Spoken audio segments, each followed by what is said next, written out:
વિદ્યાર્થી મિત્રો, ધોરણ 4 પાઠ પહેલો રોજની શાળાએ જઈએ. તો વિદ્યાર્થી મિત્રો, આપણે શું કરતા હતા કાલે જોયું કે સમર કેમ્પમાં આવેલા બાળકો શાળાએ કેવી રીતે પહોંચે છે એના વિશેની આપણે માહિતી મેળવતા હતા. તો તમને ખબર છે ને, કેટલાક બાળકો શાળાએ રિક્ષામાં, કેટલાક પુલ પરથી, તો કેટલાક હોડી દ્વારા પણ શાળાએ પહોંચે છે. તો કેટલાક બાળકો બળદગાડા અને ઊંટગાડાની મદદથી પણ શાળાએ જાય છે. અને જંગલ વિસ્તારમાં રહેતા બાળકો છે એને તો જંગલમાંથી ચાલીને પણ શાળાએ જવું પડે છે. તો આપણા માટે તો શાળાએ જવું કેટલું સરળ છે. આપણા વાલીશ્રી આપણને શાળાએ મૂકવા આવે છે, કેટલાક બાળકો સ્કૂલની બસમાં આવે છે, તો કેટલાક સ્કૂલ વાનમાં આવે છે.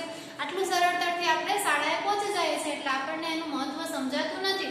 પરંતુ ઘણા બાળકોને શાળાએ પહોંચવા માટે કેટલી બધી મુશ્કેલીનો સામનો કરવો પડતો હોય છે. તો પણ તે અભ્યાસ માટે આવી બધી મુશ્કેલીમાંથી પસાર થઈને પણ શાળાએ પહોંચે છે. તો હવે સમર કેમ્પમાં આવેલો બાળક કેવી રીતે શાળાએ પહોંચે છે એના વિશેની આપણે આગળ સમજૂતી મેળવી લઈએ. ગ્રાઉન્ડમાં બેઠેલા બાળકોમાંથી એક છોકરો ઊભો થઈને પોતાનો પરિચય આપતા કહે છે, મારું નામ હેમાંગ છે. હું ગુજરાતના ઈડરના ડુંગરાળ વિસ્તારમાંથી આવું છું.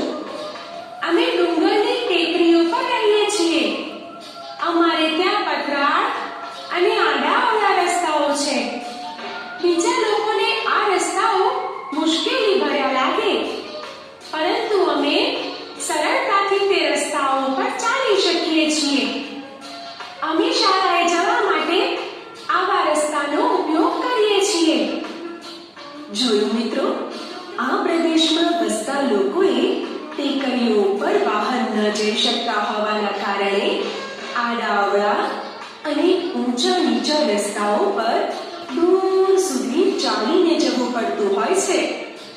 ગ્રાઉન્ડમાં બેઠેલા બાળકોમાં એક છોકરી વ્હીલચેર પર બેઠી હતી. તે પોતાનો પરિચય આપે છે. મારું નામ નિધિ છે. હું 4થા ધોરણમાં ભણું છું. હું બીજા બાળકોની જેમ સરળતાથી બધા કામ કરી શકતી નથી. મારા પગ જન્મથી જ કામ કરતા નથી. પહેલા મને શાળામાં જવાની ખૂબ તકલીફ પડતી હતી. મારી મમ્મી મને ઉંચકીને શાળાએ મૂકવા આવતી હતી, પરંતુ હવે હું જાતે જ શાળામાં આવું છું.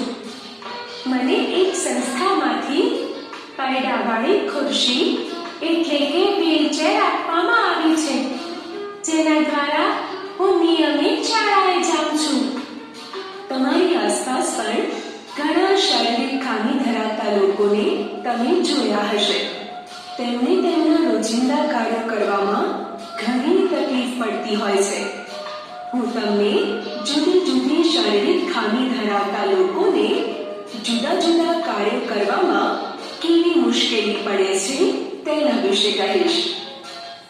અપંગ વ્યક્તિને ક્યાંય પણ જવા માટે બીજી કોઈ વ્યક્તિની કે વ્હીલચેરની જરૂર પડે છે. તેના વગર તે ક્યાંય જઈ શકતી નથી. તેઓ ઊંચાઈવાળી જગ્યાએ કે ઢાળવાળી જગ્યાઓ પર જઈ શકતા નથી. અંધ વ્યક્તિને રસ્તો ઓળંગવામાં, કોઈ જગ્યાએ પહોંચવામાં અને ખરબચડી જગ્યાએ જવામાં મુશ્કેલી પડે છે. તેઓને કાંઈ વાંચવા માટે પણ અન્ય વ્યક્તિની મદદ લેવી પડે છે.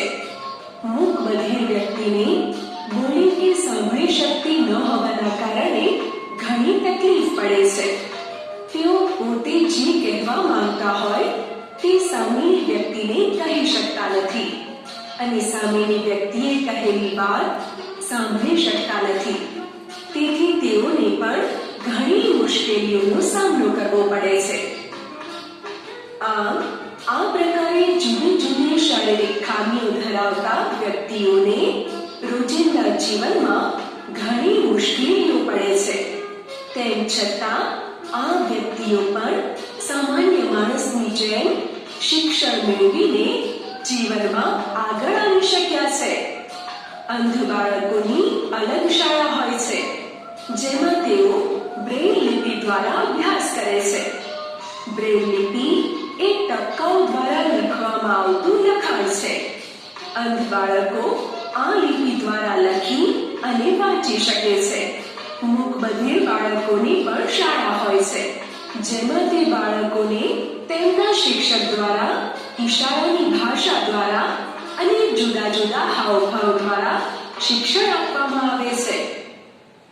પ્રવૃત્તિ. તો જોયું વિદ્યાર્થી મિત્રો, આપણે કેવા નસીબદાર છીએ. આપણે ભણવા માટે આવી બધી મુશ્કેલીનો સામનો કરવો પડતો નથી, પરંતુ કેટલાક બાળકોને ખોટખાં પણ હોવાથી ઘણા બાળકો પગે ચાલી શકતા નથી, તો એને શાળાએ પહોંચવું ખૂબ જ મુશ્કેલ થતું હોય છે. તો કેટલાક બાળકો જોઈ શકતા નથી, તો તેના માટે આપણી જેવું વાંચવું લખવું સરળ હોતું નથી. તેના માટેની અલગ શાળાઓ હોય છે અને તે ટપકાની મદદથી વાંચી કે લખી શકે છે. જે ટપકાની મદદથી લખે છે એને શું કહેવાય ખબર છે? બ્રેલ લિપિ તરીકે ઓળખવામાં આવે છે. એ ઉપસેલા ટપકા પર આંગળી ફેરવી અને વાંચી કે લખી શકે છે. તો આવી જ રીતે કેટલાક લોકો બોલી પણ નથી શકતા, તો એ ઇશારાની ભાષાથી વાતચીત કરતા હોય છે. તો આપણે ખૂબ જ નસીબદાર છીએ કે આપણને ભગવાને સ્વસ્થ શરીર આપ્યું છે. તો આપણે વ્યવસ્થિત ભણવામાં ધ્યાન આપવું અને આવા કોઈ વ્યક્તિ હોય તો એની મદદ કરવી એ આપણી ફરજ છે. હવે પછી આપણે એક પ્રવૃત્તિ જોવાની છે, જેમાં રમત રમીશું આપણે. મિત્રો, તમે ઘણીવાર આંખે પાટા બાંધીને રમત રમતા હશો. ત્યારે તમને કેવો અનુભવ થયો છે? તમે ઘણીવાર પડી ગયા હશો, ક્યારેક અથડાઈ ગયા હશો અને ઘણીવાર તો ગભરાઈ પણ જતા હશો, ખરું ને? આવી જ એક બીજી પ્રવૃત્તિ લંગડીની રમત, તે પણ તમે રમતા જ હશો. તેમાં પણ બહુ વાર સુધી તમે લંગડી રમી શકતા નથી. રમતા રમતા તમે ઘણીવાર પડી પણ જાઓ છો. મિત્રો, શું તમે જાણો છો કે ગુજરાત સિવાય અન્ય રાજ્યોમાં એવા પણ રસ્તાઓ છે જે આપણે ત્યાં નથી? ચાલો જોઈએ, ત્યાં બાળકો કેવી રીતે શાળાએ જાય છે. ઉડન ખટોલા એટલે કે રોપવેમાં. આ નામ તમે બધાએ સાંભળ્યું જ હશે. અને જો તમે પાવાગઢ અથવા અંબાજી ગયા હશો તો ત્યાં તમે ઉડન ખટોલા એટલે કે રોપવે જોયું પણ હશે. ત્યાં તળેટીમાંથી ટોચ ઉપર આવેલા મંદિર સુધી જવા માટે ઉડન ખટોલા છે. ઉડન ખટોલા એટલે જેમાં મજબૂત તારનું દોરડું હોય અને તેમાં લટકાવેલી ટ્રોલીમાં બેસીને ઉપર કે નીચે જવાય છે. ઊંચાઈ પર જવા કે આવવા, નદી અથવા ખીણ પર અવર જવર કરવા માટે આ પ્રકારના માર્ગનો ઉપયોગ થાય છે. લદ્દાખમાં બાળકો શાળાએ જવા માટે આ પ્રકારના માર્ગનો ઉપયોગ કરે છે. આ સિવાય આસામ રાજ્યમાં ખૂબ વરસાદ પડવાથી રસ્તાઓ પર પાણી ભરાઈ જાય છે. ત્યારે આ બાજુથી પેલી બાજુ જવા માટે વાંસમાંથી પુલ બનાવવામાં આવે છે. આ વાંસના પુલ પર ચાલીને બાળકો શાળાએ પહોંચે છે. તો વળી કેટલીક જગ્યાએ લાકડાના પાટિયા કે દોરડાનો પુલ બનાવી તેનો ઉપયોગ કરવામાં આવે છે. આમ બાળકો રસ્તામાં આવતા ગાઢ જંગલ, ખેતરો, નદીઓ, ડુંગરો કે રણ પરથી પસાર થઈ ગમે તેવા સંકટોને પાર કરીને શાળાએ નિયમિત પહોંચે છે. જોયું ને વિદ્યાર્થી મિત્રો, ઉડન ખટોલા. ઉડન ખટોલા તમે પાવાગઢ ગયા હોય તો ઉડન ખટોલામાં બેસીને તમે પાવાગઢના મંદિર સુધી પહોંચ્યા હશો. તો ઉડન ખટોલા એટલે કે મજબૂત તાર પર એક ટ્રોલી લટકાવવામાં આવે છે, જે આપણને તળેટીથી લઈ અને ઊંચાઈ સુધી પહોંચાડે છે. તો લદ્દાખમાં આવેલા બાળકો આવી રીતે જ ઉડન ખટોલામાં બેસીને શાળાએ પહોંચે છે. તો ઘણા વિસ્તારો એવા હોય છે કે જ્યાં ખૂબ જ વરસાદ પડતો હોય તો ત્યાં વાંસના પુલ બનાવી અને તેના પરથી પસાર થઈ અને બાળકો શાળાએ જાય છે. તો કેટલીક જગ્યાએ લાકડાના પાટિયાના પુલ બનાવી અને તેમાં પરથી પસાર થઈને પણ શાળાએ પહોંચે છે. તો જોયું વિદ્યાર્થી મિત્રો, બાળકોને શાળાએ જવા માટે કેટલી બધી મુશ્કેલીઓનો સામનો કરવો પડતો હોય છે. જંગલ વિસ્તારમાંથી પસાર થઈને, રણ વિસ્તારમાંથી પસાર થઈને, દરિયામાં હોડી દ્વારા આવી રીતે બાળકો પોતાના જીવને જોખમમાં રાખી અને શાળાએ પહોંચે છે. તો હવે આપણે રસ્તા પર ચાલવા માટે કેવી કેવી મુશ્કેલીઓ પડે છે અને વિવિધ એની રીતો છે એના વિશેની સમજૂતી મેળવી લઈએ. મેદાન સીધું, નરમ અને સુંવાળું હોય તો ત્યાં આપણને ચાલવાની મજા આવે છે, બરાબર ને?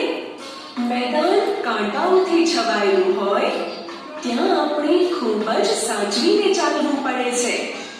જો ધ્યાન ન રાખીએ તો કાંટો આપણને વાગી જાય અને આપણને દુખાવો થાય. રસ્તો પથરાળ અને આડો અવળો હોય ત્યારે ખૂબ જ ધ્યાનથી સાચવીને ધીમે ધીમે ચાલવું જોઈએ, નહીતર આપણે લપસી જઈએ. રેતીનું રણ છે અને રેતી ગરમ છે તો ત્યાં ચાલતી વખતે આપણે બને તો બૂટ પહેરીને ચાલવું જોઈએ, કેમ કે રેતીમાં આમ પર ચાલવું એ થોડું અઘરું છે અને તેમાં પણ જો રેતી ખૂબ જ ગરમ હોય ત્યારે દાઝી જવાય છે. આમ જુદી જુદી પરિસ્થિતિઓમાં ચાલવાની રીતમાં બદલાવ જોવા મળે છે. પરિસ્થિતિને ધ્યાનમાં લઈને જો ચાલવામાં આવે તો તકલીફ પડતી નથી. મિત્રો, તો વિદ્યાર્થી મિત્રો, ચાલવાની રીતના અનુભવો તમે જોયા ને? જો અહીંયા તમને 3 ચિત્ર આપેલા છે. પહેલા ચિત્રમાં નરમ અને સુવાળી સપાટી છે, તેના પર ચાલવાની ખૂબ જ મજા આવે છે. અહીંયા બીજું ચિત્ર આપેલું છે જેમાં નીચે તો ઘાસ છે પરંતુ આજુબાજુમાં કાંટાઓ આપેલા છે. તો આ કાંટામાં આપણને પસાર થતી વખતે આ કાંટાઓ લાગી ન જાય એનું આપણે ધ્યાન રાખવું પડે છે. ત્યાર પછી છે પથરાળ જમીન. તો પથરાળ જમીનમાં ચાલતી વખતે પથરા પરથી લપસી ન જવાય એનું આપણે ધ્યાન રાખી અને ચાલવું પડે છે. આ સિવાય છે રણ પ્રદેશમાંથી જો તમે પસાર થતા હોય તો રણ પ્રદેશમાં રેતી ખૂબ જ ગરમ હોય તો તેમાં ચાલતી વખતે આપણે બૂટ પહેરીને ચાલવું જોઈએ, જેથી કરીને આપણા પગ દાઝી ન જાય. રેતી જો ખૂબ જ ગરમ હોય અને ખુલ્લા પગે કે પગમાં તમને રેતીનો તાપ લાગે એવી રીતે ચાલશો તો ક્યારેક તમે દાઝી પણ જશો અને પગમાં ફોડલા પણ પડી જતા હોય. તો વિદ્યાર્થી મિત્રો, આપણે આજે જોયું કે શાળાએ જવા માટે કેટલી બધી મુશ્કેલીઓનો સામનો કરવો પડતો હોય છે. તો અત્યારે તો તમારે ભણવું કેટલું સરળ બની ગયું છે, તમે ઘરે બેઠા ઓનલાઈન ભણી શકો છો. તો આનો તમારે સદુપયોગ કરવાનો છે અને વધારેમાં વધારે વ્યવસ્થિત રીતે ભણી શકો એવો તમારે પ્રયાસ કરવાનો છે. તો અહીંયા આપણું પ્રકરણ 1 પૂરું થાય છે. હવે મળીશું બીજા પ્રકરણમાં.